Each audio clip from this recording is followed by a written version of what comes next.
여러분 안녕하십니까? 폭염이 일주일 가까이 이어진 가운데 논산의 낮 최고 기온이 36.3도까지 오르는 등 올해 가장 더운 날씨를 기록했는데요. 주요 계곡과 바다엔 방학과 휴가를 맞아 더위를 식히기 위해 찾아온 피서객들로 가득했습니다. 이수복 기자가 피서 현장을 다녀왔습니다. 시원하게 흐르는 계룡산 계곡물 사이로 학생들이 공을 주고받습니다. 피부에 몸을 씻고 물살과 함께 내려가는 아이들의 입가엔 웃음꽃이 핍니다. 고사리 손으로 계곡에 있는 물고기를 잡는 아이의 표정은 사뭇 진지합니다. 이곳 동학사 계곡은 35도에 이르는 폭염을 피하기 위해 모인 피서객들로 인산인해를 이뤘습니다. 낮 최고 기온이 논산 36.3, 청양 36, 세종 35.4, 천안 35.3, 대전 35도 등 대부분 지역에서 35도를 넘어가면서 올해 들어 가장 더운 날씨를 보였습니다. 숨만 쉬어도 땀이 흐르는 찜통더위지만 시원한 계곡물에 발을 담그고 물장구를 치다 보면 더위는 잠시 씻겨나갑니다. 동네 친구들과 물놀이를 온 초등학생들은 방학 중 최고의 순간을 맞이했습니다. 튜브를 타면서 이렇게 막 미끄러지고 막 놀면서 친구랑 받고 하면서 놀았고, 그리고 공으로 피구하면서 제가 친구랑 노니까 엄청 재밌는 것 같아요. 금강산도 식후경, 준비해온 복숭아를 가족들과 나눠 먹고 서늘한 그늘가에 누워 낮잠으로 더위를 달래기도 합니다. 인근 자운대에서 단체로 아이들 손을 붙잡고 찾아온 군가족들도 값진 추억을 쌓았습니다. 날이 너무 더워서 물놀이 하러 나왔는데 즐겁고 행복한 시간 가질 수 있어서 주말에 또 나오고 싶습니다. 서해안 대표 여름축제인 머드축제가 한창인 보령 대천해수욕장을 비롯해 충청권 주요 바다와 계곡에는 찜통더위를 피해 전국 각지에서 모인 피서객들로 하루 종일 북적였습니다. TJB 이수복입니다. 대전과 세종, 충남에 폭염 경보가 내려진 가운데 충남 7건, 세종 2건 등 10여 건의 온열 질환 의심 신고가 소방에 접수됐습니다. 지난 5월 20일부터 어제까진 충남에서만 86명, 대전 15명, 세종 11명 등 모두 112명의 온열 질환 환자가 발생했으며 이 중 2명이 숨졌습니다. 오늘 낮 최고 기온은 논산 36.3도, 청양 36도, 아산 35.6도, 부여 35.5도, 세종 34.8도, 대전 34.2도 등으로 35도 안팎을 오르내렸습니다. 기상청은 내일도 오늘과 비슷한 수준의 폭염이 이어지겠다며 한낮엔 야외 활동을 자제하는 등 건강관리에 각별한 유의를 당부했습니다. 집중호우로 인해 대청호가 쓰레기로 몸살을 앓고 있습니다. 수자원공사 대청댐관리단은 최근 집중호우로 대청호 상류 옥천군 군북면 유역에 4천여 제곱미터의 쓰레기가 유입돼 현재 펜스를 설치한 뒤 수거 작업을 진행 중입니다. 그러나 댐 방류와 계속되는 집중호우로 수거 작업이 늦어지고 있고 쓰레기 육상 수거까지 2주일이 더 걸릴 예정이어서 악취 발생과 수질 오염 등 우려가 커지고 있습니다. 무료로 캠핑을 즐길 수 있는 대전의 한 야영장에서 명당 자리를 찾아 텐트를 설치해놓고 장기간 방치하는 이른바 텐트 알박기 소식을 전해드린 적이 있는데요. 폭우가 내리면 방치된 텐트와 장비들이 뒤엉켜 환경 오염이 생길 수 있다는 우려가 결국 현실이 됐습니다. 양정진 기자입니다. 대전의 한 무료 캠핑장. 변기가 천변 한가운데 놓여 있고 가스레인지는 마치 화석처럼 땅에 굳게 박혔습니다. 무너진 텐트에다 살림살이 쓰레기까지 뒤엉킨 채 나뒹굴어 마치 폐허가 된 도시처럼 보입니다. 이처럼 명당 자리를 잡아놓고 걷어가지 않는 이른바 알박기 텐트들이 지난달 내린 기록적인 폭우에 완전히 무너져 내렸습니다. 모처럼 휴식을 즐기러 캠핑을 나온 시민들도 폐허가 된 캠핑장의 모습에 눈살을 찌푸렸습니다. 기분이 안 좋죠. 또 놀러 와도 기분 좋게 놀러 가들 못합니다. 이쪽은 텐트를 못 치게 제재를 해줘야 한다는 얘기예요. 환경단체는 이 일대가 공식적인 캠핑장이 아닌데다 생태 환경이 좋은 자연 발생 유원지라 캠핑 자체가 환경오염에 영향을 준다며 적극적인 철거를 요구하고 있습니다. 사람들이 오면 기본적으로 쓰레기를 버리게 되고 하천에서 하지 말아야 될 활동들을 하시고 계시거든요. 오염시설이다 텐트나 박하는 행위들은 하지 못하도록. 대전시 하천관리사업소도 결국 칼을 빼들었습니다. 지난달 텐트 철거에 대한 계도 조치를 거쳤고 다음 주 중으로는 행정 대집행을 벌여 텐트를 철거할 예정입니다. 대전시는 장기적으로 문제를 막고자 9월 중으로 상부안 일대를 취사 및 야영 금지 구역으로 지정하는 특단의 조치를 검토하고 있습니다.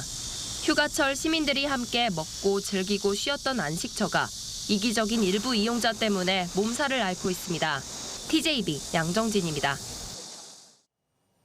오늘 오후 3시 반쯤 천안시 동남구 신부동 경부고속도로 서울 방향 341km 지점에서 승용차와 트럭 등 7대가 잇따라 추돌했습니다.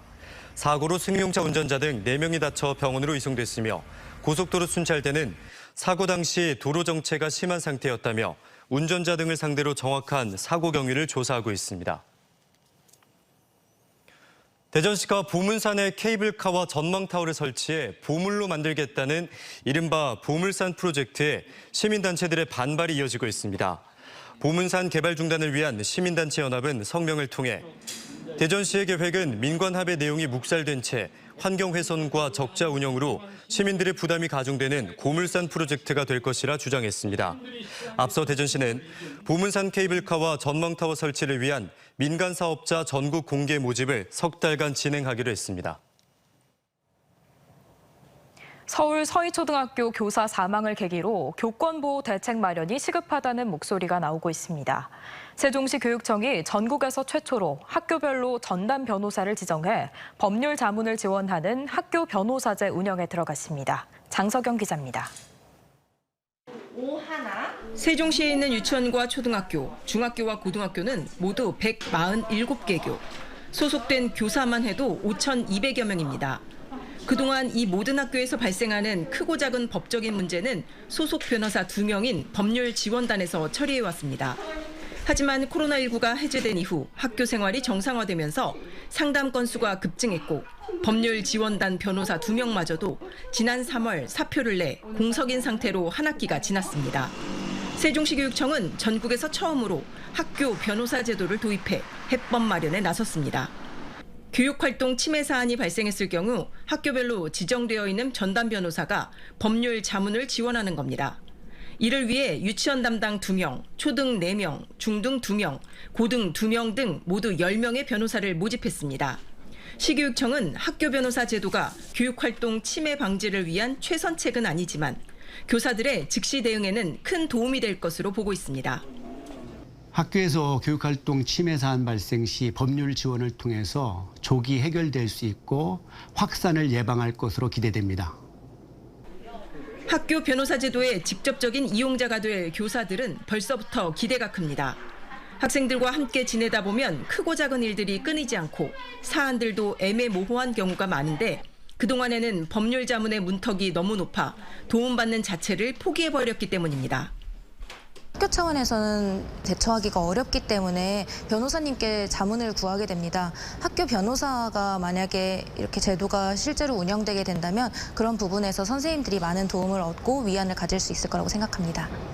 세종시 교육청은 일단 한 학기 동안 시범 운영을 시행한 뒤 현장 의견 수렴을 통해 내년에는 더 고도화된 방식으로 확대해 운영한다는 방침입니다. TJB 장석영입니다. 육군 32사단 등 군 장병이 16일간의 충청권 집중호우 피해 복구 지원 작전을 마무리했습니다. 32사단을 비롯해 특전사 13 특전여단, 이신속 대응사단 등 8개 부대 2만 2천여 명의 장병들은 지난달 15일부터 오늘까지 대전과 세종, 청양과 공주, 논산과 부여 등 충남 6개 시군에서 침수주택과 축사, 농가 등 수해복구 지원 작업을 벌였고 감염병 방지를 위해 이동 의료 진료와 방역 작업도 진행했습니다. 천안시가 8월에서 9월 2달간 천안사랑카드 10% 캐시백 지급 한도를 30만 원에서 50만 원으로 상향 조정합니다. 시는 휴가철 등으로 지역 소비가 감소하고 집중호우로 인한 장바구니 물가 상승 등으로 가계 소비를 촉진시키기 위해 캐시백 지급 한도를 올려 내수를 활성화한다는 계획입니다.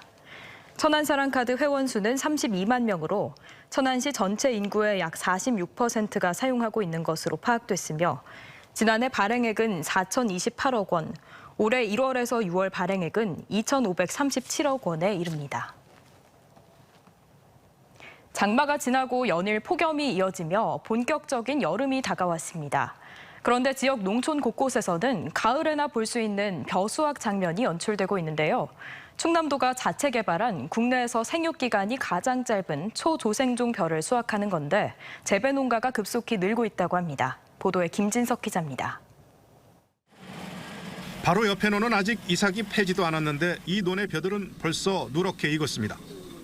초조생종벼 빠르미를 심은 충남도 내 농촌 곳곳에서 폭염이 기승을 부리는 가운데 벼 수확 작업이 한창입니다.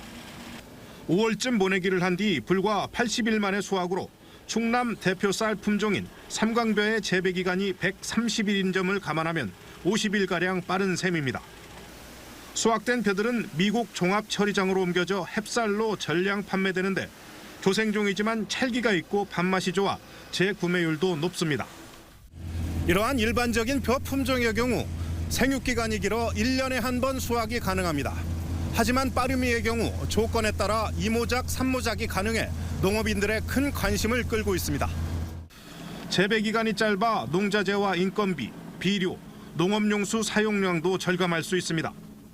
7월에 이른 수확을 해서 대한민국에서 가장 빠른 햅쌀을 수확해서 부가가치 창출 효과와 농비용과 노동력을 크게 절감할 수 있는 게 장점입니다.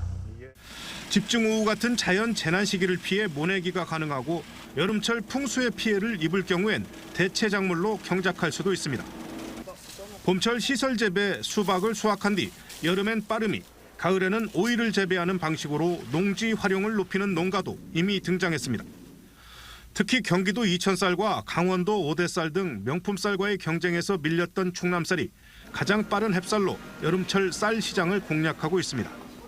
소비자들한테 7월에 신선한 햅쌀을 제공하는 그런 브랜드화 작업은 성공을 거뒀고 그걸 통해서 농가 소득 향상과 충남쌀의 가치를 높이는 데는 성공했다고 지금 판단을 하고 있습니다. 초조생벼의 등장으로 농지 활용 극대화를 통해 충남 농업의 미래상이 변모하고 농촌 들녘의 풍요로움도 선사할 전망입니다. TJB 김진석입니다.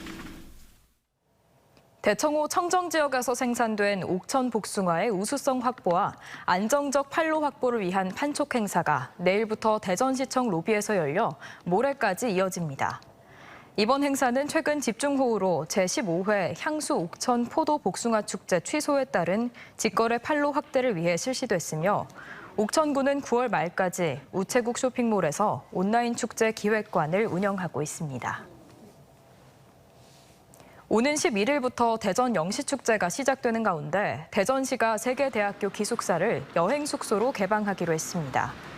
개방되는 대학교 기숙사는 모건대 2인실 39객실과 대덕대 2인실 4인실 199객실, 대전보건대 1인실 45객실 등입니다. 숙박 요금은 7,900원에서 3만 원으로 자세한 숙박 정보는 대전 영시축제 홈페이지에서 확인할 수 있습니다. 자신의 차에서 여중생을 성추행한 혐의로 재판에 넘겨진 40대 교사에게 징역 1년의 실형이 확정됐습니다. 대전의 한 중학교 교사인 49살 A씨는 지난 2019년 9월 자신이 운전하는 승용차 조수석에 탄 중학교 1학년 13살 B양을 성추행한 혐의로 1심과 2심에서 잇따라 징역 1년을 선고받았습니다.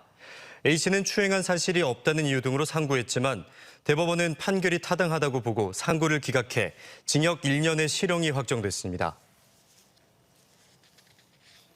집중호우 피해가 발생한 청양 지역 농협과 천안 지역 농협 임직원들이 상호 교차 방식으로 고향사랑 기부금을 기탁했습니다. 천안시 농협 임직원 650명이 청양군에 6,500만 원 상당의 고향사랑 기부금을 전달했고 이에 대한 답례로 청양군 농협 임직원 180명이 천안시에 1,800만 원을 기부했습니다.